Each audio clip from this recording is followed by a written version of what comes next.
तीव्र विरोध करत युवा आदिवासी संघाच्या नेतृत्वाखाली सर्व आदिवासी समाज संघटना आक्रमक झाल्या आहेत। या पार्श्वभूमीवर मंगळवार दिनांक 30 सप्टेंबर रोजी सकाळी 10 वाजता जव्हार शहरात आरक्षण बचावासाठी भव्य मोर्चा आयोजन करण्यात आले। मोर्चाची सुरुवात तारपा चौकातून झाली तर समारोप आदिवासी क्रांतिकारक चौकात करण्यात आला।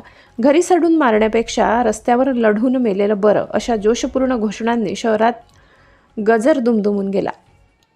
मोर्चात युवा आदिवासी संघ तसेच विविध आदिवासी संघटना, सर्वपक्षीय नेते, कार्यकर्त्यांनी मोठ्या संख्येने सहभाग नोंदविला। यामध्ये आमदार हरिश्चंद्र भोये, माजी आमदार सुनील भुसारा, माजी जिल्हा परिषद अध्यक्ष प्रकाश निकम, युवा अध्यक्ष संदीप माडी, कार्याध्यक्ष कपिल वाडू, प्रवीण अवतार, युवा खजिनदार सचिन शिंगडा, जिल्हा परिषद प्रथम अध्यक्ष सुरेखा थेतले, माजी सभापती विजया लहारे, विनायक राऊत, माजी सभापती प्रदीप वाघ, यशवंत बुदर, बळवंत भोईर, युवा कार्याध्यक्ष विनूदादा मोवडे, माजी अध्यक्ष राजूदादा भोये, माजी अध्यक्ष एकनाथ दरोडा, प्रथम युवा अध्यक्ष हेमंत घेगड यांच्यासह जव्हार, मोखाडा, विक्रमगड सरपंच संघटना, माजी जिल्हा परिषद सदस्य, माजी पंचायत समिती सदस्य, युवा नेते राहुल घेगड, रोहित मोवडे, संजय रानडा, माजी अध्यक्ष प्रवीण पवार, दीपक भोये, नरेश कुबरा, अमित डोके, चेतन कवा, महिला व युवा वर्ग, हॉस्टेलमधील विद्यार्थी, शाळा कॉलेज व ITIतील विद्यार्थी, ज्येष्ठ नागरिकांचा सक्रिय सहभाग होता। संघटनांच्या वतीने स्पष्ट करण्यात आले, आदिवासी आरक्षणावर कुठलीही गदा आणली जाणार नाही। आमचे हक्क हिरावले गेले तर आदिवासी समाज रस्त्यावरून उतरून तीव्र लढा उभारेल।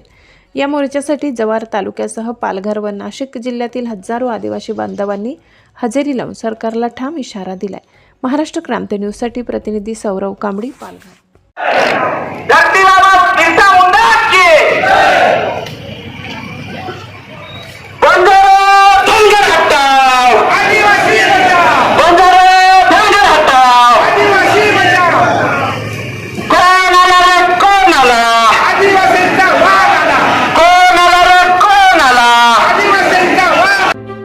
अशाच नवनवीन बातम्या पाहण्यासाठी आमच्या महाराष्ट्र